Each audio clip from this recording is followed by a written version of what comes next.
MSLI TV رہنمائی بدلتی دنیا کے لیے۔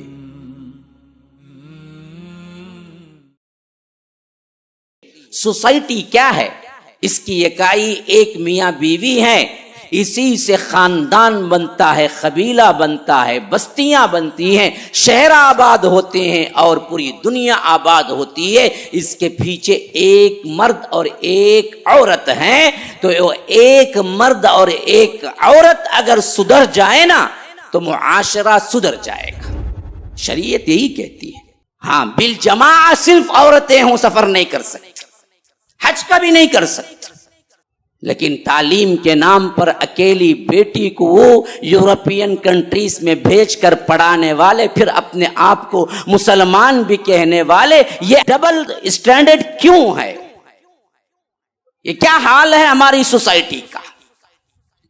کیوں نہیں اللہ سے ڈرتے کہ اللہ کل پوچھے کہ تمہارے بھیجنے سے لڑکا یا لڑکی بگڑی، وہاں کے معاشرے نے انہیں بگاڑا اور یہ برباد ہو کے اپنی عصمتیں بھی کھوئی ہیں، اپنی عزتیں بھی کھوئی ہیں، اپنے اقدار بھی کھوئے ہیں، اپنے اخلاق بھی کھوئے ہیں۔ محنتیں کر کر کے لا کے فیس جمع کرتا ہے، میری بچی ڈاکٹر بنے گی، انجینئر بنے گی، فلاں بنے گی، لیکن وہ بنتے بنتے پوری انسانیت سے نکل کے جانور بن چکی یا بن چکا ہوتا ہے۔ باپ تو صرف یہ سمجھتا ہے کہ ہم تعلیم دے رہے ہیں، لیکن ہم نے اپنی معاشرے کی فکر نہیں ہے۔ آج اس پر سب سے زیادہ گفتگو ہونی چاہیے ہمارے جمعہ کے خطبوں میں کہ اپنی اصلاح اور اپنے گھروں کی اصلاح کرو۔ پردہ داری کہاں سے شروع کرو جی؟ باہر نکلتے پردہ ہے، باہر نکلتے پردہ، اندر کا پردے کا اہتمام کرو۔ بھائی بہن میں بھی ایک پردہ ہے، ماں باپ اولاد میں بھی پردہ ہے۔ کیا پڑھتا، کیا کورس اٹھاتا، کیا پریشانی ہے تجھے؟ ڈاکٹر بنتا، انجینئر بنتا، 100 مرتبہ پوچھتا باپ، کبھی یہ نہیں پوچھتا کہ بیٹا تو بڑا ہو گیا ہے، تجھے عورت کی ضرورت پڑ رہی، کیا تجھے شادی جلدی ہونی چاہیے، کیا میں کر کے رکھ دوں کیا تجھے، دونوں مل کے کالج جا کے آ جاتے کیا؟ کون سا بابا پوچھا آج تک؟ ہاں الٹا میرا بیٹا برباد ہو جائے گا مولوی صاحب، کیا باتیں کرتے ہیں تمہیں؟ ارے یہ جی پوچھنا آج زندگی میں، کیونکہ بربادی وہ ہے کہ بغیر بیوی کے رہے گا تو برباد ہو کے رہ جائے گا نوجوانی میں۔ دیکھو لوگوں، تمہارے پاس رشتہ آ جائے جس کے اخلاق سے اور جس کے دین سے تم راضی ہو، شادی کر دو۔ وَإِلَّا تَفْعَلُوهُ تَكُنْ فِتْنَةٌ فِي الْأَرْضِ وَفَسَادٌ عَرِيضٌ، اگر تم ایسا نہ کرو گے تو پھر زمین میں فساد برپا ہو جائے گا۔ اچھا رشتہ آتا ہے، صرف انکار اس واسطے کہ درما اس کا کم ہے کہتے، گورنمنٹ سروینٹ نہیں ہے کہتے، 15,000 ایچ کماتا ہے کہتے، ہمیں کسے دیں گے؟ 60,000 والے کو دیں گے۔ بچے کی نوجوانی کی منزل پہ قدم رکھنے کے بعد کتنے بچے ہیں جو بے راہ روی کا شکار ہوتے ہیں، جو مزدنی کا شکار ہوتے ہیں، جسے ہینڈ جاب کہتے ہیں، حرام ہے۔ جمعہ کی محفل میں مولوی صاحب ممبر سے آپ ایسا بولتے، پھر کیسے بولوں؟ پھر کیسے بولوں؟ کیا بولوں؟ ان الفاظ کو ریشم کے غلاف میں لپیٹ کے بولے تو سمجھ نہیں آتی، یا ہم الفاظ کو ٹٹول کے بیٹھیں یا معاشرے کو برباد ہونے چھوڑ جائیں۔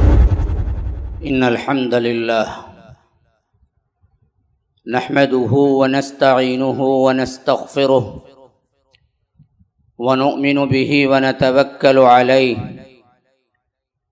ونعوذ باللہ من شرور انفسنا ومن سیئات اعمالنا من يهده الله فلا مضل له ومن يضلل فلا هادي له واشهد ان لا اله الا الله وحده لا شريك له واشهد ان محمدا عبده ورسوله اما بعد فإن خير الحديث كتاب الله وخير الهدي هدي محمد صلى الله عليه وسلم وشر الأمور محدثاتها وكل محدثة بدعة وكل بدعة ضلالة وفي رواية وكل ضلالة في النار۔ فأعوذ بالله السميع العليم من الشيطان الرجيم من همزه ونفسه ونفخه ظهر الفساد في البر والبحر بما كسبت أيدي الناس ليذيقهم بعض الذي عملوا لعلهم يرجعون اللهم أرنا الحق حقا وارزقنا اتباعه وأرنا الباطل باطلا وارزقنا اجتنابه اللهم علمنا ما ينفعنا وانفعنا بما علمتنا وارزقنا علما رب اشرح لي صدري ويسر لي أمري واحلل عقدة من لساني يفقه قولي. اس اللہ کے نام سے ابتدا جس کے ناموں کی کوئی انتہا ہی نہیں. وَلَوْ أَنَّ مَا فِي الْأَرْضِ مِنْ شَجَرَةٍ أَقْلَامٌ وَالْبَحْرُ يَمُدُّهُ مِنْ بَعْدِهِ سَبْعَةُ أَبْحُرٍ مَا نَفِدَتْ كَلِمَاتُ اللَّهِ. اس ذات اقدس پر کروڑوں درود و سلام ہو جو تمام جہانوں کے لیے رحمت للعالمین بن کے آئے تھے. اللہم صلی علی محمد وعلی آل محمد كما صليت على إبراهيم وعلى آل إبراهيم إنك حميد مجيد وبارك على محمد وعلى آل محمد كما باركت على إبراهيم وعلى آل إبراهيم إنك حميد مجيد. برادران اسلام، واجب الاحترام بزرگوں، دوستوں، عزیز ساتھیوں، لائق احترام ماؤں اور بہنوں، اللہ تبارک و تعالی کے فضل و کرم سے 12 مہینوں کے جتنے ایام ہیں ان تمام ایام میں سب سے بہتر دن کی طرف ہم بڑھ رہے ہیں. ذوالقعدہ کا مہینہ اور آخری عشرہ چل رہا ہے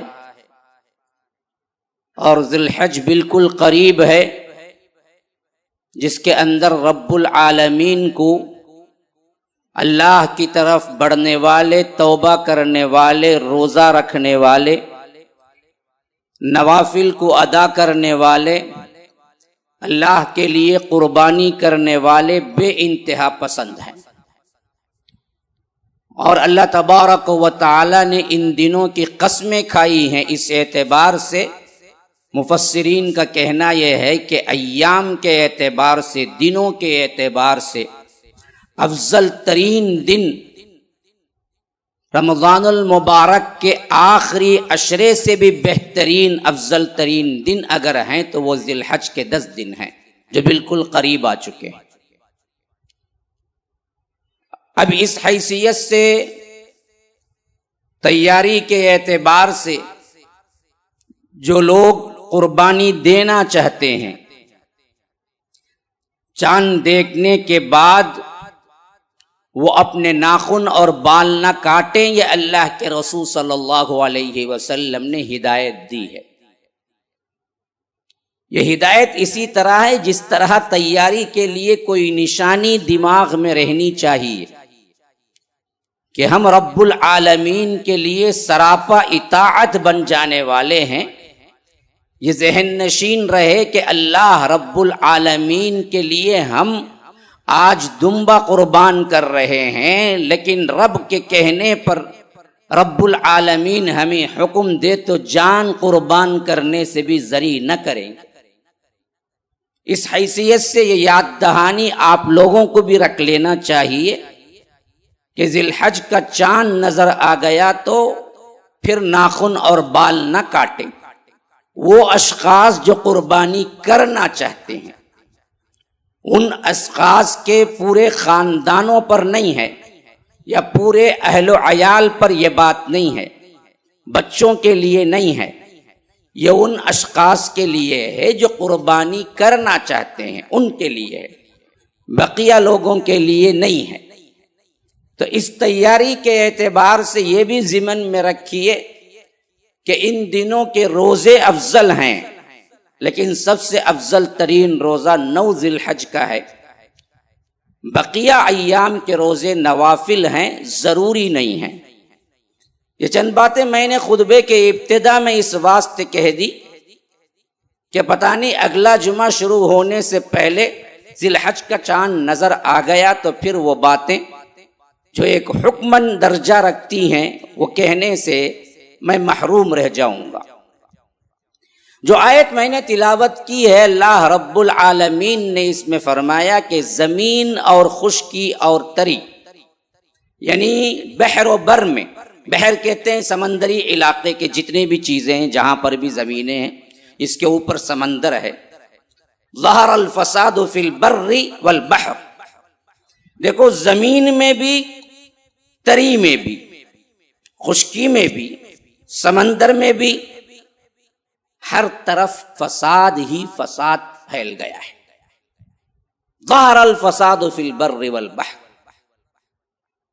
سوال پیدا ہوتا ہے کہ کیوں پھیلا ہے؟ کیوں زمین میں فتنہ و فساد بڑھ گیا ہے؟ کیوں سمندروں کے اندر بھی سونامیاں آنے لگی ہیں؟ سمندر کے اندر بھی کچھ الگ انقلابات ہونے لگے ہیں، اللہ کے عذابات کی نشانیاں دکھنے لگی ہیں۔ کیوں زمین کے اندر بھی ہر طرح کی تنگی شروع ہو چکی ہے، معاشی تنگی ہو، معاشرتی تنگی ہو، سیاسی حالات ہوں، نجی محفلیں ہوں، خاندانی زندگی ہو، سب کچھ تنگی کا شکار ہے، فتنوں کا شکار ہے، پرابلمس ہی پرابلمس ہیں۔ تنہا زندگی گزارنے والا بھی پریشان ہے، شادی شدہ زندگی گزارنے والا بھی پریشان ہے، مرد بھی پریشان ہیں، عورتیں بھی پریشان ہیں، نوجوان بھی پریشان ہے، جبکہ اس کے لیے سب سے بہترین موقع اور دور ہے۔ بوڑھا بھی پریشان ہے، جبکہ وہ رخصتی چاہتا ہے اس دنیا سے، سب کچھ وہ اپنے اعتبار سے کر چکا ہے تجربے، لیکن پھر بھی پریشان ہے۔ نہ خاندان سے اطمینان ہے انسان کو، نہ ہی اپنی بیوی سے اطمینان ہے شوہر کو، نہ ہی شوہر کو اپنی بیوی سے، بیوی کو اپنے شوہر سے اطمینان ہے۔ یہ حالات بہت سنگین ترین ہیں۔ اس پر کلام کرنے کے لیے ضروری نہیں کہ میں وضاحتیں کروں، ہر کوئی اپنے اپنے حیثیت سے اگر دیکھے گا تو جان لے گا کہ ہر طرف پریشانی، فتنے، فساد ہے۔ کیوں ہوئے؟ اس کا واحد اللہ تبارک و تعالی وجہ بتاتا ہے اگلے ہی ٹکڑے کے اندر۔ فرمایا بما کسبت ایدی الناس، دیکھو یہ لوگوں کی ہاتھوں کی کمائی ہے۔ یا رب، اب یہاں سے میری ٹاپک شروع ہو رہی ہے، یہاں سے میں اصل خلاصے کی طرف آگے بڑھ رہا ہوں جس ٹاپک پر مجھے گفتگو کرنی تھی۔ ہاں، مسلم معاشرہ تباہی کے دہانے پر کیوں؟ یہاں اللہ تبارک و تعالی اس کا حل بیان کر رہا ہے، اس کی وجہ بیان کر رہا ہے کہ کیوں ہوا؟ تمہارے ہاتھوں کی کمائی ہے۔ کیا مطلب ہاتھوں کی کمائی؟ بما کسبت ایدی الناس، لوگوں کے ہاتھوں کی کمائی کیا؟ گناہ، معصیت، نافرمانی، غداری، اللہ تبارک و تعالی سے اعراض، منہ موڑنا۔ ہاں، والذین کفروا عما انذروا معرضون، یہ کافر لوگ جب بھی انہیں ڈرایا جاتا ہے یہ منہ موڑتے ہیں، یہ مانتے نہیں ہیں۔ تو اس واسطے سماج کے اندر، سوسائٹی کے اندر، زمین کے اندر، سمندر کے اندر بالکل فساد بھر گیا ہے۔ ظہر الفساد فی البر والبحر۔ ہاں، پھر ہم نے کیا کیا؟ ان کے لیے عذاب اتارے۔ کیوں جی؟ عذاب کیوں اترا؟ اگلے رب العالمین کے اس آیت کے ٹکڑے میں وضاحت ہو رہی ہے۔ فرمایا لیذیقہم بعض الذی عملوا، اس واسطے کہ جو کچھ انہوں نے گناہ کمایا اس کا تھوڑا سا مزہ چکا ہے، پوروں کا نہیں، مکمل نہیں، وہ تو آخرت میں ہے، الگ ہی کیٹیگری ہے، الگ ہی حالات ہیں، یہاں تھوڑا سا لیذیقہم بعض الذی عملوا۔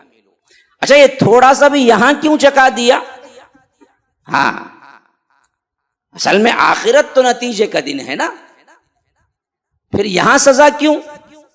اس کا بھی جواب دے دیا، لعلہم یرجعون، تاکہ یہ لوگ پلٹ جائیں، تاکہ یہ لوگ توبہ کر لیں، تاکہ یہ لوگ واپس آ جائیں، تاکہ یہ لوگ سدھر جائیں، تاکہ یہ لوگ معافی مانگ لیں، تاکہ شاید کہ حال بدل جائے۔ یہ آیت سماجی بگاڑ کے اعتبار سے بنیادی اصولوں کو بیان کرتی ہے کہ ایک معاشرہ، ایک سوسائٹی کو کب پریشانی پیش آتی ہے، کب رب کی نعمتیں چھن جاتی ہیں، کب عذابات کا سلسلہ شروع ہو جاتا ہے، اور ایسا ہونے پر انسان کو، مسلمان کو کرنا کیا چاہیے اور کس طرح اس کا تدارک ہو سکتا ہے۔ یہ تمام سوالات کے حل صرف ایک آیت میں رب نے بیان کیا، سورۃ الروم کی 41، جو میں نے آپ کے سامنے بیان کیا۔ اب یہ معاشرہ کیا ہے؟ فرمایا یا ایھا الناس اتقوا ربکم، اے لوگو اپنے رب سے ڈرو۔ ہاں کیوں ڈرنا ہے؟ کیونکہ وہ تمہارا رب ہے، تمہیں پیدا کیا ہے، تمہارے اوپر پورا حق رکھتا ہے، تمہیں عدم سے وجود میں بخشا ہے، تم کوئی چیز نہ تھے، تم چیز بن بیٹھے، تمہیں اشرف المخلوقات بنایا، تمہیں سب سے بہترین طور پر شکل دی، خلقک فسواک فعدلک فی ای صورت ما شاء رکبک، لقد خلقنا الانسان فی احسن تقویم۔ چاند خوبصورت ہے، مشہور ہے، اللہ کی قسم چاند سے زیادہ انسان خوبصورت ہے، رب کا فرمان ہے، احسن تقویم۔ میں نے تمہیں عدم سے وجود میں بخشا، میں نے تمہیں پیدا کیا، میں نے تمہیں پروان چڑھایا، میں نے تمہیں وہ سب راہیں بتائی جن کو تم معلوم بھی نہیں کر سکتے تھے، تو اس لیے تمہارے اوپر فرض ہوا کہ تم مجھ سے ڈرو۔ یا ایھا الناس اتقوا ربکم الذی خلقکم من نفس واحدہ، ایک جان سے میں نے تمہیں پیدا کیا، وخلق منہا، پھر اسی سے پیدا کیا، زوجہ، اس کی زوجہ کو، اس کے جوڑے کو، اس کی بیوی کو، عورت کو، وبث منہما رجالا کثیرا، پھر ان دونوں کے ملاپ سے بہت سے مرد اور عورتیں ہم نے زمین میں پھیلا دی۔ اتقوا اللہ، ڈرو اللہ سے، الذی تساءلون بہ والارحام، جس کا واسطہ دے کر تم ایک دوسرے سے سوال کرتے ہو، اور رشتہ داری کو کاٹنے سے بھی ڈرو۔ ان اللہ کان علیکم رقیبا، کہ بے شک رب العالمین تم پر نگران ہے۔ یہاں پر اس آیت میں سورہ نساء آیت نمبر 1 فرمایا سماج اور معاشرے کی بنیادی یکائی ایک مرد اور عورت۔ اللہ نے حضرت آدم کو پیدا کیا علیہ السلام، لیکن زمین میں اتارا تو جوڑا اتارا، اکیلے آدم کو نہیں اتارا۔ بیوٹی دیکھو، اللہ نے آدم کو پیدا کیا لیکن اکیلے تھے تو جنت میں رکھا، پھر جوڑا بن گئے تو زمین میں اتارا۔ تو اللہ نے ایک انسان کو نہیں اتارا بلکہ ایک جوڑے کو اتارا، اور ایک سماج کی یکائی ایک جوڑے سے شروع ہوتی ہے، ایک میاں بیوی سے شروع ہوتی ہے۔ سوسائٹی کیا ہے؟ اس کی اکائی ایک میاں بیوی ہیں، اسی سے خاندان بنتا ہے، قبیلہ بنتا ہے، بستیاں بنتی ہیں، شہر آباد ہوتے ہیں اور پوری دنیا آباد ہوتی ہے۔ اس کے پیچھے ایک مرد اور ایک عورت ہیں، تو ایک مرد اور ایک عورت اگر سدھر جائے نا تو معاشرہ سدھر جائے گا۔ آج اسی میں سب سے اہم ترین اعتبار سے کمیاں اور اہم ترین اعتبار سے فساد ظاہر ہوا، جس کے اعتبار سے پورا معاشرہ برباد ہو کے رہ گیا۔ کون سی ایسی چیز میں آپ کو گناؤں جو ہمارے معاشرے کے اندر نہیں ہے، جو برائی ہے؟ کون سی برائی ایسی ہے جس سے مبرہ ہے مسلم معاشرہ؟ مسلم معاشرے سے اور محدود کر کے میں آپ کو بتاؤں میرے بھائیوں، دل درد سے کٹتا ہے۔ اپنے اپنے خاندانوں پہ نظر ڈالو، اپنے اپنے روم کی زندگی پہ نظر ڈالو، اپنے اپنے گھریلو معاملات پہ نظر ڈالو، اپنے اپنے معاملات جو اپنے گھروں کے اندر ہوتے ہیں اس پہ نظر ڈالو۔ یاد رکھو 1% کی حیثیت سے ہم شریعت اسلامیہ پہ نہیں چلتے ہیں، ہم کو پتہ ہی نہیں ہے معاشرہ کیا ہوتا ہے، گھریلو زندگی کیا ہوتی ہے۔ ایک گھر سے شروع ہوگی اصلاح، ہزاروں گھر ملیں گے تو پھر سماج بنے گا، پھر معاشرہ بنے گا۔ معاشرے کی اصلاح رہے گی تو بقا رہے گی، معاشرے کی اصلاح رہے گی تو زندگی اچھی رہے گی، رب کے انعامات اتریں گے، رحمتیں اتریں گی، اللہ راضی ہوگا، دنیا میں پھلے پھولیں گے، اللہ دنیا بھی دے گا، آخرت بھی دے گا، سکون بھی دے گا، رحمت بھی دے گا۔ لیکن یہ معاشرے، یہ گھر برباد ہوں گے تو پھر تو یاد رکھو نہ نعمتیں ہوں گی، نہ رحمتیں ہوں گی، نہ دراصل دنیا میں خوشحالی ہوگی، نہ آخرت میں خوشحالی ہوگی، نہ بقا ہوگی، نہ حیات ہوگی، بلکہ صرف اور صرف زوال ہوگا، فنا ہوگا۔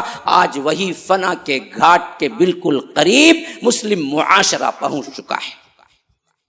ذو الحج کے یہ ایام آنے سے پہلے رجوع ہو، توبہ کرو۔ اللہ کو توبہ بہت پسند ہے۔ اللہ تبارک و تعالی کو پلٹ آنے والوں کے اوپر بہت پیار آتا ہے۔ جو توبہ کر کے پلٹ جاتے ہیں، اللہ اپنے حبیب کے ذریعے کہتا ہے کہ گویا کہ انہوں نے گناہ کیا ہی نہیں۔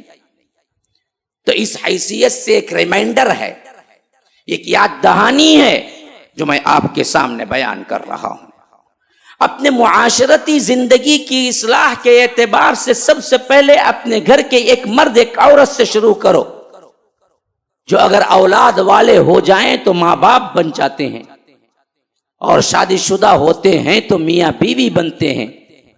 اس سے پہلے اگر ہوتے ہیں تو ایک مرد ایک عورت ہوتے ہیں۔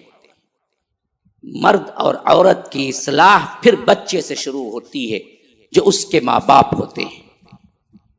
آج ہمارے معاشرے کے اندر جو نوجوانوں کا بگاڑ ہے، یہ معاشرے کا بگاڑ ہے۔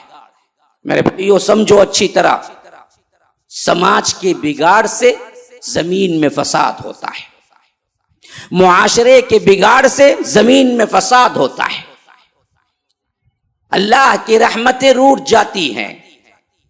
ہمارے نوجوان لڑکے اور لڑکیوں کے فساد سے کیا سمجھتے ہیں؟ صرف ان کا اپنا بگاڑ ہوتا ہے؟ نہیں، پوری مسلم امت کا بگاڑ ہوتا ہے۔ پوری مسلم امت پر اللہ کی نعمتیں روٹ جاتی ہیں، پوری مسلم امت پر اللہ کی رحمتیں روٹ جاتی ہیں، پوری مسلم امت پر اللہ رب العالمین کا عذاب ہوتا ہے اگر ہم اس کے لیے تکودو امر بالمعروف نہی عن المنکر کا کام انجام نہ دیں، ورنہ تو یاد رکھو عذاب آئے تو بچنے والا کوئی نہیں ہے۔ سب سے پہلی معاشرتی برائی کی طرف میں آگے بڑھ رہا ہوں۔ سب سے پہلی اصلاح نوجوانوں کی، مرد اور عورت کی، لڑکی اور لڑکے کی ہونی چاہیے۔ جہاں سے سماجی بندھن شروع ہوتا ہے میرے بھائیوں، جس کا نام سماج اور شریعت میں نکاح ہے۔ نکاح ایک سنت ہے، نکاح حلال ہے، نکاح اسلام پروموٹ کرتا ہے. نکاح اللہ کے رسول صلی اللہ علیہ وسلم نے فرمایا کہ آدھا دین ہے، لیکن یہی نکاح اگر غلط کاری کے راستے پہ پہنچ جائے، یہی نکاح کو محبت کا نام دے دیا جائے، یہی نکاح کو برائی کا نام دے دیا جائے، زناکاری، حیا سوز حرکتیں اور بے حیائی اور نکاح کے غلط رسومات کو ہم اپنا لیں تو یاد رکھو نہ یہ سنت رہتی ہے، نہ یہ رحمت ہوتی ہے، نہ سکون ہوتا ہے، نہ رب العالمین کی طرف سے اپروول اس کا ملتا ہے. آج ہمارے کالج کے رہنے والے خاص طور پر نوجوان لڑکے اور لڑکیاں کن معاملات پر ملوث ہیں، کیسے ان کی زندگیاں گزر رہی ہیں، ان کے اپنے مرکز و محور کے اعتبار سے اصل ان کے لیے کیا لاحِ عمل ہے، کس چیز پر فوکس ہو رہا ہے، سوائے محبت، گانے، میوزک کے علاوہ کون سی چیزیں ہیں ان کے لیے اٹریکشن.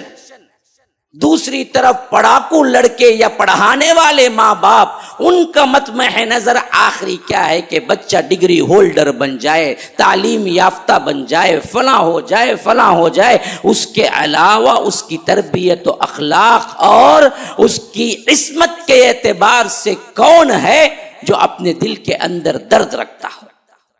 معاشرہ بگڑے، نسلیں بگڑے، ہمارے اندر کوئی چیز مسئلہ نہیں ہے. مسئلہ یہ ہے کہ 10th میں فیل ہو جائے، +2 میں فیل ہو جائے، نیٹ میں فیل ہو جائے، مارک صحیح نہ لائے، ڈاکٹری کے لیے سیٹ نہ ملے، انجینئرنگ کے لیے سیٹ نہ ملے، تب جا کے دل میں درد ہوتا ہے. بچہ بگڑ رہا ہے، عصمت خراب ہو رہی ہے، کسی کے پیچھے بھاگ رہا ہے، یا لڑکی بگڑ رہی ہے، راتوں کو سوتی نہیں ہے، اس کی لاٹ سین 3 گھنٹے 2 گھنٹے بتا رہا ہے، اور اس کی چھپے کیا ہے، آشنائی ہے. ہم کو کبھی درد دل نہیں اس بارے میں، کبھی پریشانی نہیں اس بارے میں، کبھی ہمیں نصیحت کرنے کا خیال نہیں آتا کہ اپنی بچی کو بلائیں، اپنے بچے کو بلائیں، سمجھائیں کہ دیکھو یہ اخلاقی بگاڑ تمہارا اپنا نہیں ہے، پوری نسل کو برباد کر کے چھوڑے گا. ہم اس سے لاپرواہ بالکل اس پر فوکس کیے ہوئے ہیں کہ بچے پڑھ لکھ جائیں، بس برباد ہوں. کالج کی لائف میں 10 لڑکیوں سے تعلقات ہوں، یا لڑکی ہو تو 10 لڑکوں سے تعلقات ہوں، ہمیں اس سے کوئی لینا دینا نہیں ہے. اچھے نمبروں سے پاس ہو جائے بس. ہاں، یہ کیا ایمانداری ہے؟ ایمان کا تقاضا تو یہ نہیں ہے. کتنے ماں باپ ہیں جو اپنے بچوں اور بچیوں کو صرف اس واسطے الگ الگ دور کی کنٹریز پر جہاں جہالت، بے حیائی اور عیسائی مینجمنٹ ہے وہاں پر بھیج کے پڑھاتے ہیں، فخر سے کہتے ہیں کہ میری بیٹی کہاں پڑھ رہی ہے؟ وہاں یورپ کی اس کنٹری میں پڑھ رہی ہے. کیسے جی؟ اکیلی. کیوں جی؟ میری بچی پہ بڑا اعتماد ہے. خاک اعتماد، کون سا اعتماد ہے تمہیں؟ وہ کیا 24 آورز دکھتی ہے؟ وہ کیا کچھ کر کے آتی ہے تم کو پتا ہے؟ ایک عورت 3 دن سفر نہیں کر سکتی اکیلی، حتیٰ کہ حج کو نہیں جا سکتی. یہ اور بات ہے کہ حج کے لیے کھول دیا دروازہ، لیکن شرعاً تو حج کے لیے اکیلی عورت نہیں جا سکتی. یہی متفقہ طور پر سب کو معلوم ہے، اور یہی علماء کا فتویٰ بھی ہے، یہی قرآن حدیث سے ثابت بھی ہے. سب سے معزز، سب سے سکون، سب سے عافیت، سب سے حیادار سفر اگر دنیا میں کوئی ہے تو وہ سفر حج کا سفر ہے، جہاں انسان کو غلطی کا احساس چھو کر بھی نہیں جاتا. وہ تو تائب ہو کر، گناہوں سے معافی مانگ کر، لوگوں سے مل کر، ایک ایک سے معافی طلب کر کے اللہ کے پاس اپنے تمام گناہ بخشوانے کی نیت سے جاتا ہے. وہاں کہاں اس کو گناہ کی نیت آئے گی؟ لیکن ایسے سفر میں عورت تنہا سفر نہیں کر سکتی. تنہا تو بہت دور کی بات ہے میرے بھائیوں. ایک گروپ پوری عورتوں کے جس میں مرد نہ ہو، اس کا محرم نہ ہو، سفر نہیں کر سکتی، خواہ 40 عورتیں مل کے نکل جائیں. شریعت یہی کہتی ہے. ہاں بالجماع صرف عورتیں ہوں سفر نہیں کر سکتی, حج کا بھی نہیں کر سکتی, لیکن تعلیم کے نام پر اکیلی بیٹی کو وہ یورپین کنٹریز میں بھیج کر پڑھانے والے, پھر اپنے آپ کو مسلمان بھی کہنے والے, یہ ڈبل اسٹینڈرڈ کیوں ہے؟ یہ کیا حال ہے ہماری سوسائٹی کا؟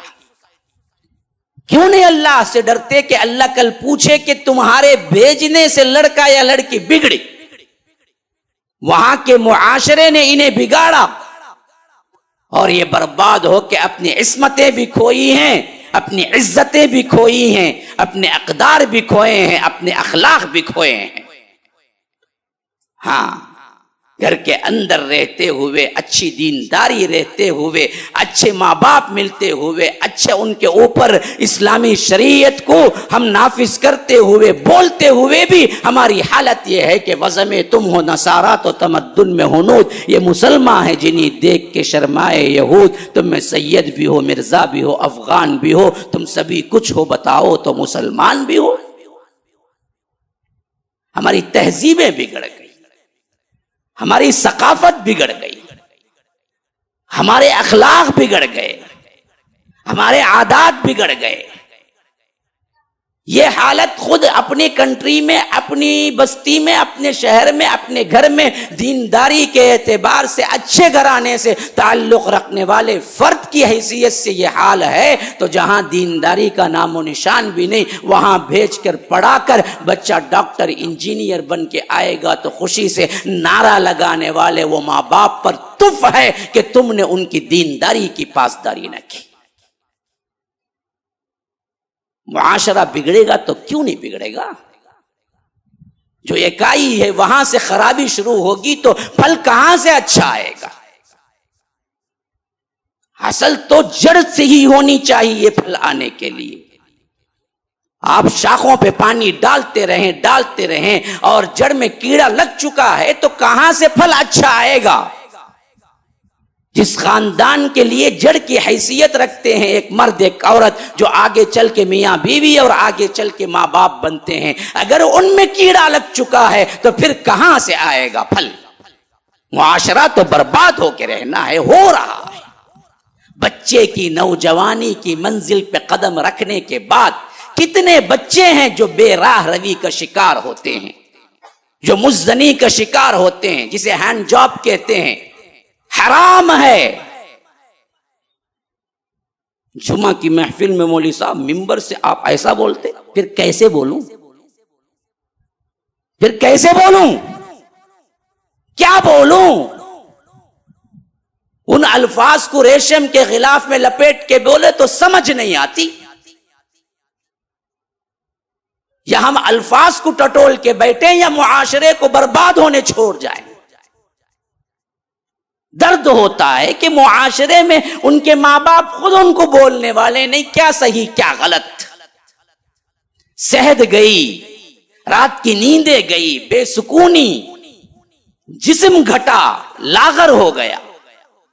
یہ سب چیزیں اسی کی وجہ سے آتی ہیں, اور ان میں دونوں برابر ہیں, مرد بھی عورت بھی. آج کھل کے گفتگو کرتے ہیں, خواتین بچیاں بھی, نوجوان لڑکے بھی. مجھے فون آتے ہیں, اللہ نے کچھ بنا دیا سماج میں, ورنہ ہم تو ہیں گنہگار سیاہ کا. بچے بچیاں پوچھتی ہیں, ہم اس کے عادی ہیں, کیا کریں؟ یہ حرام تو نہیں ہے, حالانکہ حرام ہے. فمن ابتغى وراء ذلك فاولئک هم العادون. اللہ تبارک و تعالی نے فرمایا, نکاح کے علاوہ کوئی اور چیز سے اگر تم اپنی تسکین کو پورا کرو گے, وہی ہیں حد سے گزر جانے والے. یہاں سے تربیت ہونی چاہیے ایک بچے کی. 10th اور +2 سے پہلے 8ویں 7ویں میں اس کو بتایا جائے, ماں باپ اس کو سمجھائیں کہ تم ایک بہت بڑے پھلدار درخت کے مانند ہو, اب تمہارے اندر پھل لگنے کا موسم آ چکا ہے, اس واسطے تم اپنی جڑ کو خراب نہ کرنا.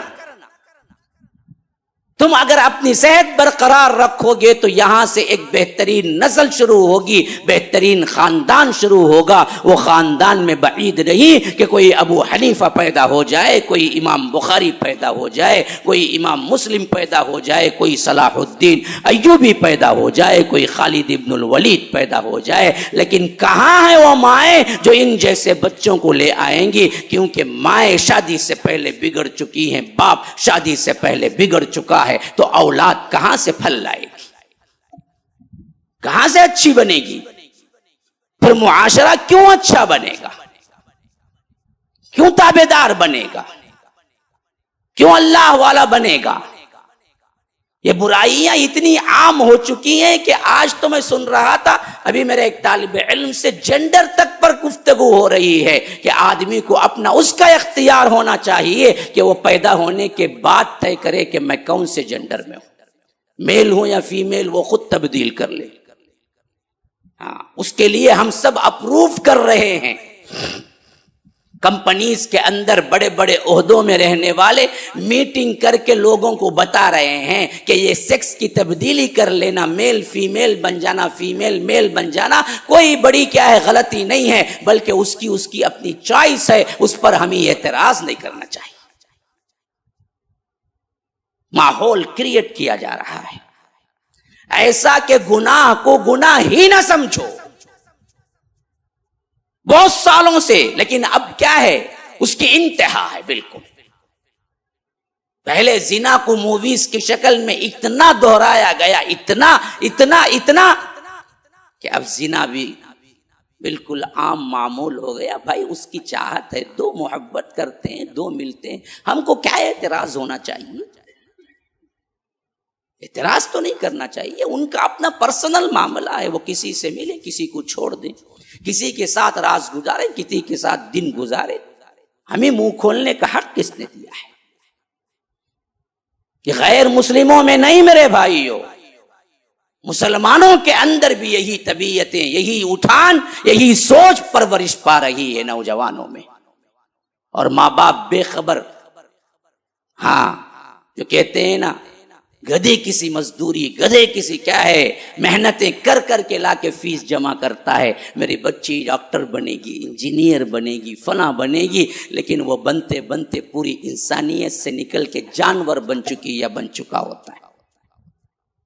باپ تو صرف یہ سمجھتا ہے کہ ہم تعلیم دے رہے ہیں، لیکن ہم نے اپنی معاشرے کی فکر نہیں ہے، دینداری کی فکر نہیں ہے، صالح معاشرہ بنانے کی فکر نہیں ہے، ایک اچھی سوچ دینے کی فکر نہیں ہے، اپنی اولاد کو صحیح تربیت دینے کی فکر نہیں ہے، بالغ اور نابالغ کے احکامات معلوم نہیں ہیں، انہیں کس طرح کی اصلاح ہونی چاہیے پتہ نہیں ہے، بس اسلام کے چند رسومات، چند مجموعے ہیں جن کو ہم ادا کرتے اور بتاتے ہیں کہ یہ ہے اسلام، اس پر چلتے بنو۔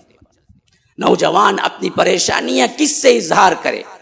بڑے ڈاکٹرز ہوں ہمارے پاس، ماہر جنسیات، ان کی ایک فری کمیٹی ہو، آن لائن کالنگ ہو، اور نوجوانوں کو اس کا ایڈ دیا جائے کہ جوانوں اگر تمہارے کوئی مسائل ہیں خاص طور پر جنسی اعتبار سے، سیکس کے اعتبار سے، تو فلاں علماء جو ڈاکٹر بھی ہیں ان سے رابطہ کرو، فری کاؤنسلنگ ہوتی ہے۔ یہ ہندوؤں میں نے دیکھا، غیر مسلموں میں نے دیکھا، ہمارے اپنے مسلمانوں میں کوئی ماہر جنسیات ڈاکٹر صحیح طور پر مشورہ دینے کے لیے ایک نمبر نہیں ملا مجھے، حالانکہ ان کے بھی ہزار مسائل ہیں جب وہ نوجوانی پہ قدم رکھتے ہیں، اور وہ نہ باپ کو پوچھ سکتے ہیں، نہ ماں کو، نہ اپنے خاندان میں کسی بڑے کو۔ وہ سمجھتا ہے کہ پوچھیں گے تو مجھے ماریں گے، میں کیوں پوچھوں، میں کیوں اپنا نام برباد کر لوں؟ پرائیویسی ہونی چاہیے۔ لیکن اگر وہی ڈاکٹر پوچھتا ہے تو وہ بتانے کے لیے تیار ہیں، لیکن ہمارے پاس کوئی ہے نہیں۔ اصل میں آج کے زمانے میں سب سے زیادہ تعلیم سے زیادہ جنسی نالج اور جنسی رہنمائی چاہیے۔ بچہ بگڑنے کا یہی وجہ ہے، بچی بگڑنے کی یہی وجہ ہے۔ قرآن پڑھتا ہے، نماز پڑھتا ہے، داڑھی رکھ رہا ہے، لیکن معلوم ہوتا ہے کہ وہ اس وبا میں، یہ اس ذلیل ترین بیماری میں مبتلا ہے موویز راتوں میں دیکھتا ہے، اپنی راتیں گواتا ہے مشزنی میں، حنجاب میں، اور لاغر ہوتا چلا جا رہا ہے، لیکن سامنے نمازیں بھی ہو رہی ہیں، تہجد بھی ہو رہا ہے. کیوں؟ اصل میں وہ بندہ کبھی کھل کے باپ سے بات کیا نہ ماں سے بات کی. یہی حال خواتین کا بھی ہے. ان کے مسائل جاننے کا واحد حل تو یہ ہے کہ امت کے بڑے لوگ، بڑے ڈاکٹرز اپنے آپ کو تھوڑی دیر کے لیے فری کریں. خالی خالی کماؤ جماؤ جماؤ کماؤ پہ مر مٹے، ایسے نہیں. اصلاح کے لیے بھی کچھ دیر دیں ڈاکٹرز لوگ، کچھ آگے بڑھ کے آئیں، فیسز کے چکر میں مت مریں. ہاں، یہ کیسے ڈاکٹر ہیں جو صرف دنیا ہی چاہتے ہیں، پیسے کے علاوہ کچھ نظر ہی نہیں آتا ہے. مر رہا ہے مریض تب بھی پہلے کہتے ہیں کہ پیسہ بنو پھر ہم علاج کریں گے، مرے تو مرے. یہ کہاں کی انسانیت ہے جو ہمارے ہاسپٹلوں کے اندر ہو رہا ہے؟ یہ ڈاکٹر ہیں؟ یہ ڈاکٹر نہیں ہے. یہ تو دراصل مریض کو بچانے کے لیے نہیں، مارنے کے لیے کام کرتے ہیں. سب نہیں ہے الا ماشاء اللہ کوئی اور. بعد میں ڈاکٹروں کا غصہ میرے اوپر پڑ جائے. پہلے ہی کن کن کا غصہ میرے اوپر ہے وہ آپ لوگوں کو پتہ ہے. اب ڈاکٹر کی پوری ٹیم بھی میرے خلاف آ جائے گی کہ یہ تو اسے بینڈ کرو، یہ تو ہمارے اوپر بولتا ہے. نہیں، ایسا نہیں ہے الا ماشاء اللہ. کوئی اچھے بھی ہیں، کوئی بہت کچھ کرنے، لیکن عموم کہاں ہے ہمارے اندر. پرانے زمانے میں ڈاکٹر سے زیادہ حکیم کا لفظ استعمال ہوتا تھا. اور حکیم کون ہوتا تھا؟ حکمت والے کو کہتے تھے، جس کے پاس حکمت تھی. آج نرے ڈاکٹر ہے لیکن حکیم نہیں ہے کوئی، اس میں حکمت نہیں ہے کوئی اس میں. ہاں، اور نسخہ لکھتا تھا تو پہلے لکھتا تھا هو الشافی، میں شفا دینے والا نہیں ہوں بلکہ اللہ شفا دینے والا ہے، میں نسخہ لکھنے والا ہوں. آج یہ ٹرنڈ ہی گیا، کوئی لکھنے والا ایسا کوئی ڈاکٹر آپ کو ملے گا ہی نہیں جو هو الشافی لکھتا ہو اپنی چٹھی میں. پہلے وہ کہتا ہے کہ اللہ کو مانو نہ مانو، یہ دوا اصل میں اثر کرنے والی ہے، کھاؤ، بس کھاتے مر جاتا ہے. تبھی بھی عقل نہیں آتی اس کو. دوا پہ کوئی اعتماد نہیں ہمارا. دوا تو ذریعہ ہے جی، شفا تو رب دینے والا ہے. تو یہ ڈاکٹر مانتا تھا، حکمت والے تھے. اسی واسطے ڈاکٹروں کے امام اگر دیکھا جائے طبعی اعتبار سے وہ تو لقمان حکیم ہے جس کا ذکر قرآن میں آیا ہے. ہاں، وہ ڈاکٹر ہیں لیکن حکمت والے ڈاکٹر ہیں. وَلَقَدْ آتَيْنَا لُقْمَانَ الْحِكْمَةَ، ہم نے لقمان کو حکمت دی تھی. جن کی نصیحتیں غیر نبی ہونے کے باوجود پورے 10 آیتوں پر مشتمل ہے سورہ لقمان میں، اور ان کے نام سے ایک سورہ ہے پورا، حالانکہ نبی نہیں ہے.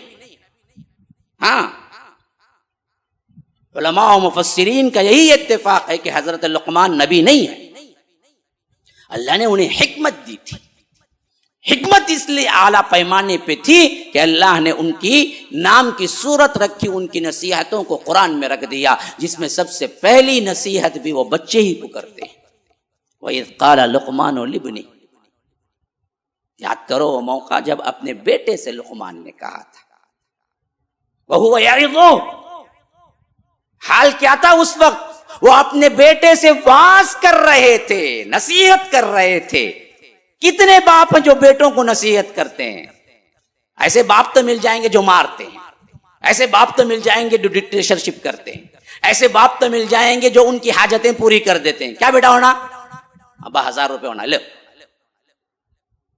مجھے بہت دنوں کے بعد، بہت سالوں کے بعد ملا مولوی صاحب بچہ، بہت محبت کرتا ہوں اس سے. کیا مطلب؟ ہر جائز ناجائز خواہش پوری کرتا ہوں میں، بس مسئلہ ختم. محبت کا یہ انداز ہے. محبت ہے تو تربیت ہونی چاہیے جی. بچے کو ایک دوست سمجھنا چاہیے ایک عمر کے بعد، اسے ایک ایک پوائنٹ سمجھانا چاہیے. کب ہوگا؟ جب باپ خود حکمت والا ہوگا، عالم ہوگا نا. ماں خود حکمت والی عالم ہوگی نا. مووی دیکھتے ہوئے جس بچے کو دودھ پلائے وہ بچہ خالد ابن الولید بنے گا، یا کیا ہے سنی ایکٹر میں کوئی بڑا ایکٹر بنے گا، یا ناہنجار بن کے جیل میں جائے گا. آج ہماری خواتین بھی ایسے ہی ہیں، کھانا پکاتے ہوئے بھی موویز، گانے اور میوزک کے بغیر کچن میں کام نہیں ہوتا۔ ایسا کھانا کھانے والے بچے کہاں سے حفاظ بنیں گے؟ یہاں لا کے کہتے ہیں کہ ہم کو حافظ بنا کے چھوڑ دیں، یہاں بچہ رہتا ہی نہیں ہے، بھاگنے کی کوشش کرتا ہے، تو ہم کیا کریں؟ جب میں نے تحفیظ کا مدرسہ کھولا تو مجھے بہت سی وہ ادراک حاصل ہوئے، وہ چیزیں حاصل ہوئی جو میں اس سے پہلے نہیں جانتا تھا۔ ان بچوں کی حالات سے مجھے آگاہی ہوئی جہاں پر تربیت نام کی کوئی چیز نہیں ہے۔ کتنا بھی اچھا ماحول تم دے دو، اگر گھر کا ماحول صحیح نہ ہو تو وہ بچہ کچھ نہیں بن سکتا میرے بھائیوں۔ آج اس پر سب سے زیادہ گفتگو ہونی چاہیے ہمارے جمعہ کے خطبوں میں کہ اپنی اصلاح اور اپنے گھروں کی اصلاح کرو۔ پردہ داری کہاں سے شروع کرو جی؟ باہر نکلتے پردہ ہے، باہر نکلتے پردہ، اندر کا پردے کا اہتمام کرو۔ بھائی بہن میں بھی ایک پردہ ہے، ماں باپ اولاد میں بھی پردہ ہے، کزنس میں بھی پردہ ہے، بھونی سالے میں پردہ ہے، سالہ سالی میں پردہ ہے، بڑوں بچوں میں پردہ ہے، خواتین میں پردہ ہے۔ خواتین مرد میں نہیں کہہ رہا ہوں، خواتین میں پردہ ہے۔ ہم کو پتہ ہے ایسے خواتین جو جن عورتوں کو دیکھ کے وہ باہر جا کے اس کی تصویر مردوں کے سامنے اتار سکتی ہے، ایسے خواتین کے بارے میں رب نے حکم دیا ان سے بھی پردہ کرو، ان سے بھی ڈھانپ کے رکھو اپنے سینوں کو۔ سب خواتین کی نظریں ایک جیسی نہیں ہوتی۔ یہ گھر سے شروع ہونے والے پردے کے تمام احکامات سورہ نور میں پڑھو، آپ کو پتہ چلے گا کہ رب نے کیا حکم دیا ہے۔ باپ سے بھی بیٹی کو ایک حد تک ہے، اس کے بعد پردہ ہے۔ باپ ہوتا ہے لیکن پھر بھی پردہ ہے۔ ہاں، وَلَا يَضْرِبْنَ بِخُمُرِهِنَّ، فرمایا کہ اپنے سینوں کو چادروں سے بکل مان لیا کریں، یعنی اس پر اپنے سینوں کو ڈھانپ لیا کریں۔ کن؟ اپنے محرم لوگوں سے بھی، بھائی سے بھی، باپ سے بھی۔ دکھانا کیا ہے؟ ہاں، بال دکھا لو، چہرہ دکھا لو، ہاتھ دکھا لو، پیر دکھا لو، لیکن باقیہ جسم ڈھانپے رہے، بھائی سے بھی، باپ سے بھی، گھر کے اندر ہوتے ہوئے بھی۔ یہ سسٹم جب تک ہم لاگو نہیں کریں گے معاشرہ کیسے بے حیائی سے بچے گا؟ ہاں، ثلاث عورات لکم، 3 پردے کے اوقات ہیں، اس کو مینٹین کرو، بچوں کو سمجھاؤ، بلا کے سمجھاؤ، بتاؤ۔ ماں باپ کے کمرے میں نہ آنا چاہیے اچانک بغیر اجازت لیے۔ من قبل صلاة الفجر وحین تضعون ثیابکم من الظہیرۃ ومن بعد صلاة العشاء، 3 اوقات ہیں۔ من قبل صلاة الفجر، فجر سے پہلے کے وقت میں تم جب میاں بیوی اکٹھے ہوں، ماں باپ ایک کمرے میں ہوں، بغیر اجازت داخل نہیں ہونا چاہیے جب تک کہ وہ اندر سے جواب نہ دیں کہ آ جاؤ۔ وحین تضعون ثیابکم من الظہیرہ، قیل اللہ کے وقت، نماز ظہر کے وقت، جب لوگ عموماً قیل اللہ کرتے ہیں، سوتے ہیں۔ ہاں، ومن بعد صلاة العشاء، عشاء کی نماز کے بعد، رات کے موقع پر۔ ثلاث عورات لکم، یہ 3 اوقات ہیں جس میں پردہ گھر کے بچے ماں باپ سے کریں۔ بچے، اولاد، ہمیں کیا پتا ہے؟ بچے بڑے ہو جائیں تو معاشرے کی اصلاح کے لیے 2 حدیثیں ہمیشہ ذہن میں رکھیں جو اللہ تبارک و تعالی نے اپنے حبیب کے ذریعے فرمایا، ہم اس پہ عمل کرنا چھوڑ دیں۔ ایک فرمایا ڈائریکٹ نوجوانوں سے خطاب کر کے، یا معاشر الشباب، اے نوجوانوں کی جماعت، من استطاع منکم الباءۃ فلیتزوج، دیکھو اگر تمہیں طاقت ہے نکاح کی کر لو، لمبی مدت نہ چھوڑو. پڑھتا ہے بچہ کوئی مسئلہ نہیں، پڑھے، نکاح کے بعد پڑھے. ماں باپ اس کو فن دے کہ بیٹا پڑھو، نکاح بھی کر کے رکھتے. دونوں باپردہ ہو کر باقاعدہ اپنی بیوی کو لے جاؤ کالج کو، پھر بیوی کو لے آؤ. کسی غیر مرد کے ساتھ بیٹھ کے جا کے آنے سے بہتر ہے کہ شوہر کے ساتھ جا کے آئے کالج. کیا غلطی ہے اس میں؟ پڑھنے کے زمانے میں نکاح کر دو. یہ کیا اصول ہے کہ پڑھنے کے بعد ہی ہم کریں گے، ڈگری ہولڈر ہونے کے بعد ہی کریں گے، جب تک کہ وہ کئی مردوں کو کئی عورتوں کو دیکھ چکا یا دیکھ چکی ہوتی ہے. نکاح کی عزت و عصمت کو برقرار رکھنے کے لیے اللہ کہتا ہے اپنے حبیب کے ذریعے جیسے ہی تمہارے لیے قوت با ہے نکاح کر. نکاح کے قابلیت آ گئی تو کر لو، پیسے کا مت دیکھو. ہاں بلکہ الٹا اللہ تبارک و تعالی تمہیں پیسہ دے دے گا یہ نکاح کی برکت سے. یہ میں نہیں کہہ رہا ہوں، رب کہہ رہا ہے سورہ نور میں، ان یکونوا فقراء یغنیہم اللہ من فضلہ. اگر یہ میاں بیوی جو شوہر بیوی بنیں گے، اگر یہ غریب ہوں گے، فقیر ہوں گے، اللہ نکاح کی برکت سے انہیں غنی کر دے گا، مالدار کر دے گا. تو مال آڑے آنے نہیں چاہیے. عزت و عصمت دیکھو کہ بچے کی نسل برباد نہ ہو، حرام کوئی داخل نہ ہو جائے، حرامی بچہ پیدا کر کے نہ چھوڑ دے میرے اولاد، یا کسی غیر مسلم لڑکے کے ساتھ نہ بھاگ جائے اس سے پہلے میں اس کا نکاح کر دوں، کا چھوٹی عمر کی کیوں نہ ہو، تاکہ اس کی عصمت برقرار رہے. بعض لوگ کہیں گے کہ مجھ صاحب کہاں کی باتیں کر رہے ہیں، سب ہو سکتا ہے اگر آپ تیار ہو جائیں، معاشرے کی اصلاح کے لیے کمر باندھے. ہاں رخصتی نہیں تو نکاح تو کر کے رکھ لو نا جی، کم از کم اس کے لیے جائز چیزیں تو ہو جاتی ہیں. واٹس ایپ، فون کال، بات چیت وہ تو جائز ہو جاتی ہیں، اس کے لیے رخصتی بعد میں ہو جائے، پیسے کا کوئی معاملہ نہیں. خود رب کہتا ہے کہ ہم انہیں غنی کر دیں گے. تو اسی لیے فرمایا ڈائریکٹ نوجوانوں سے خطاب، یا معاشرہ شباب دیکھو غلط کاری میں نہ پڑو، مشزنی میں مت پڑو، موویز مت دیکھو، ننگے ننگے فلمیں مت دیکھو، اپنے ہاتھ سے نکاح نہ کرو، یہ غلط کاریاں ہیں. اس سے پہلے اگر برداشت نہیں ہے تو اپنے ماں باپ سے کہہ کے نکاح کر لو. نکاح جائز چیز ہے بالکل تمہارے لیے. ہر وہ چیز جو تمہیں حرام میں سکون دے سکتی ہے ایک نکاح سے حلال ہو جاتی ہے سب کچھ. تو اس واسطے حرام کاری میں نہ پڑو، معاشرے کو بچاؤ. ہمارے اصحاب کے زمانے میں، اللہ کے رسول صلی اللہ علیہ وسلم کے زمانے میں ہمیں کیا دکھتا ہے؟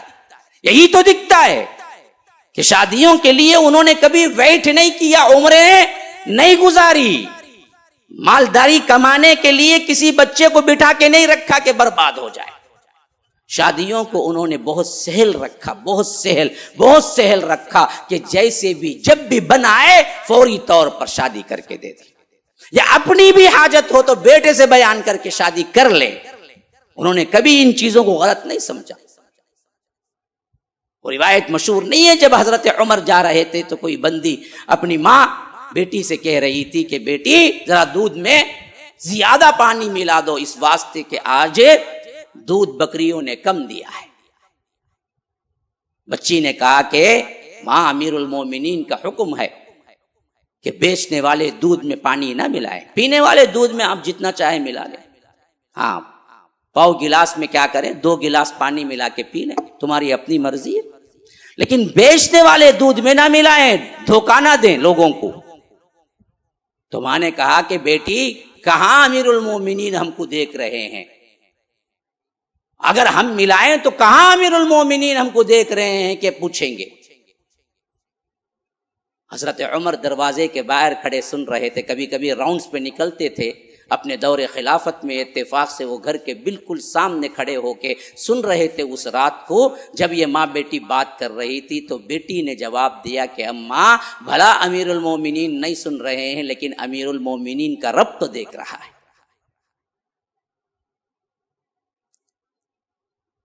حضرت عمر نے ان کا تقویٰ دیکھا، اس بچی کی ایمانداری دیکھی، تو اپنے ساتھ جو غلام تھا ان سے کہا کہ دیکھو یہ گھر کو مارک کر دو، کل کہیں اندھیرے، کل کہیں دن میں اجالے میں مجھے مشکل نہ ہو جائے۔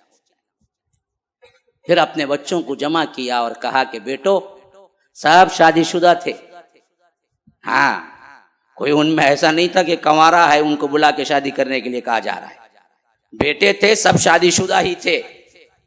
بلا کے کہا کہ بیٹو دیکھو، جس تقوی کو میں دیکھ کے آیا ہوں اس بچی کے گھر، اس بچی کا مجھے حاجت ہوتی تو میں خود کر لیتا، لیکن مجھے اب حاجت نہیں ہے۔ اگر آپ لوگوں میں کوئی کر کے اپنی نسل کو صحیح طور پر بنانا چاہتا ہے تو ضرور کر لو۔ حضرت عاصم جن کی شادی پہلے ہی ہو چکی تھی، یہ دوسری یا تیسری بیوی تھی، انہوں نے آگے بڑھ کے کہا کہ بابا جان مجھ سے کر دیجئے۔ حضرت عمر نے بلا کوئی رد و قط کے، قدح کے،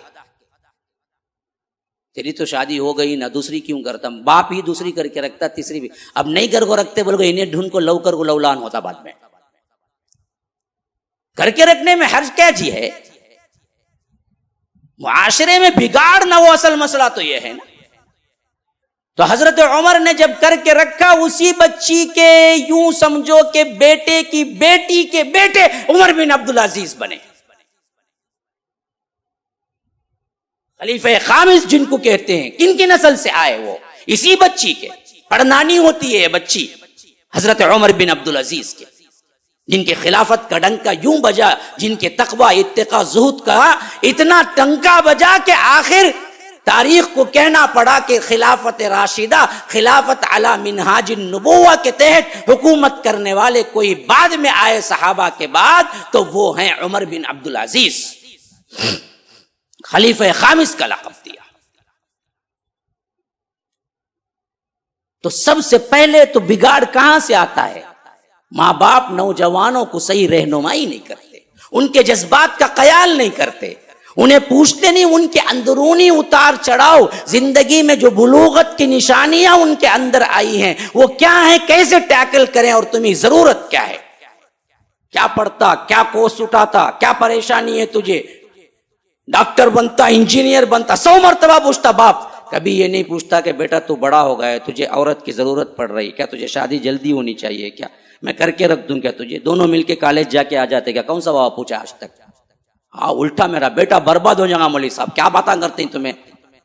ارے یہ جی پوچھنا آج زندگی میں، کیونکہ بربادی وہ ہے کہ بغیر بیوی کے رہے گا تو برباد ہو کے رہ جائے گا نوجوانی میں۔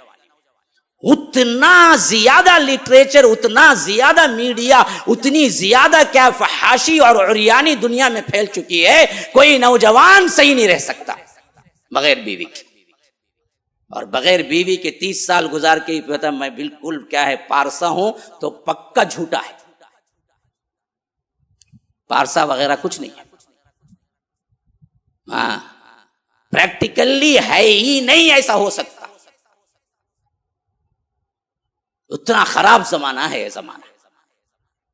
انہوں اپنے بچوں پہ بڑا اعتماد کر، میرا بچہ خرید نہیں سکتا، بعد میں میرا بچہ 2 بچوں کو لے لگا وہ کھڑتا، حرامی بچہ، تبخلاتی، آہا میں پہلے کر دینا تھا نا۔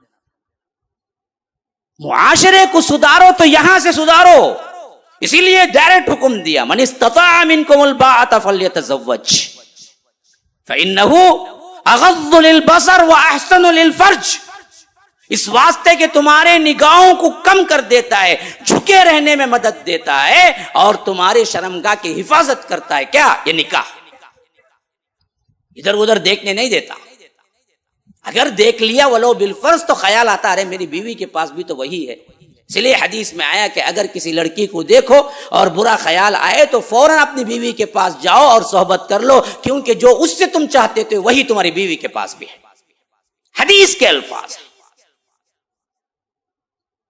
برا دیکھو نہ برا سوچو، حلال جو ہے اس میں کرتے رہو، خوش رہو، امن سے رہو، سکون سے۔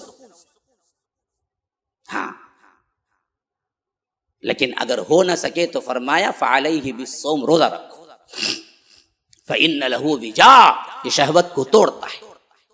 آج ہمارے ماں باپ حکم دیتے ہیں کہ نوافل کے روزے زیادہ رکھو نوجوانوں، ابھی الٹا بولتے کھا با کھا، تو نہیں کھایا تو کیا، پتھر چبانے کا زمانہ با، ابھی کھا، پتھر چباتا گتے ہیں، اسے نڑلی چبانے نہیں ہوتا، خالی انہیں پتھر چباتا گتے۔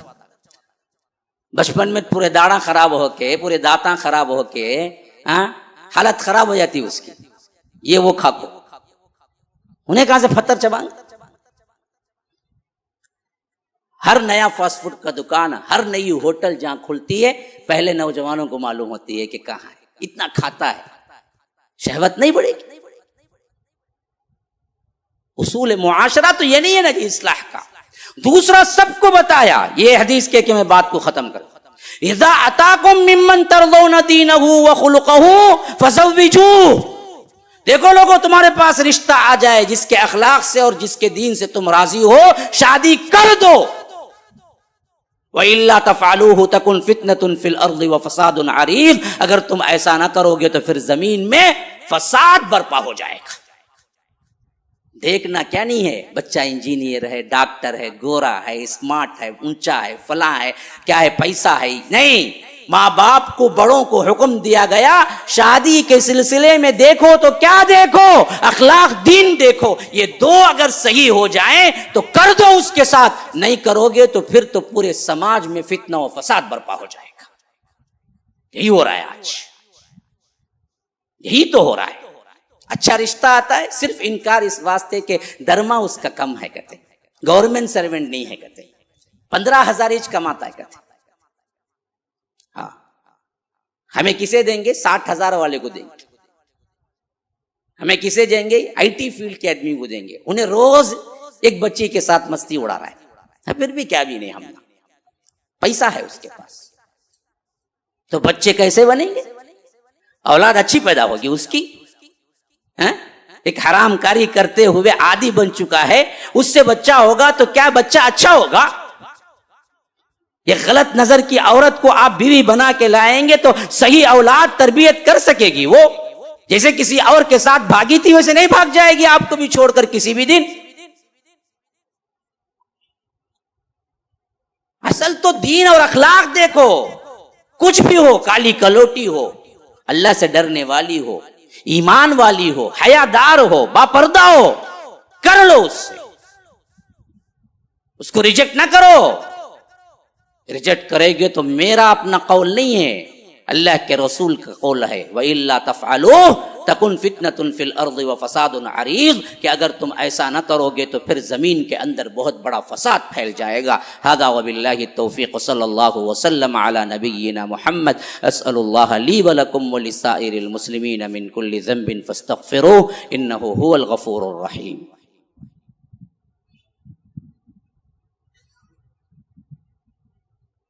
الحمد لله حمدا كثيرا كما أمر، وأشهد أن لا إله إلا الله وحده لا شريك له إدغاما لمن جحد به وكفر، وصلى الله وسلم على نبينا محمد۔